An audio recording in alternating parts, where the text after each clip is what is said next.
السلام عليكم ورحمة الله وبركاته، ازيكم يا حبايبي عاملين ايه؟ يا رب تكونوا بخير. معاكم أحمد من قناة بيت العيلة. ان شاء الله النهارده هنعمل الكلاوي، في طاجن الرز بالكلاوي جميل جدا ان شاء الله بإذن الله يعجبكم. أرجو الدعاء لوالدي بالرحمة والمغفرة، اللهم ارحم موتانا جميعا يا رب العالمين وجزاكم الله كل خير. يلا بينا مع بعض على الطريقة دي. كلاوي عجالي بجيبها من عند الجزار، بتجاب بالكيلو تمام أو بالواحدة، وبنقطعها بالشكل ده. هحاول ان انا اطلع الدهن منها كده عشان اعرف اقطعها اي قطع تمام بالشكل ده، او خلي الجزار يقطعها لك. الدهن ده انا مش هرميه، ده بيسيح في قلب الرز وبيخليه جميل جدا. تمام، هقطعه بالشكل ده تمام اهو. وهكون غسلة الرز وجايباه في الطاجن او في الصينية او في الحاجة اللي انا هعملها، اي حاجة الموجود عندك. تمام، انا طبعا غسلت الرز وفرشت شوية كده في الطاجن من تحت، وبعدين حطيت عليهم اللحمة او الكلاوي والدهن، وحطيت عليهم شوية فلفل اسود وشوية ملح مش كتير.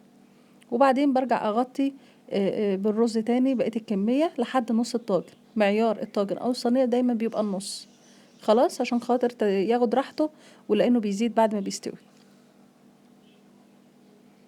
خلاص كده، واحط شوية فلفل وشوية ملح بعد ما اخلص كمية الرز كده تمام.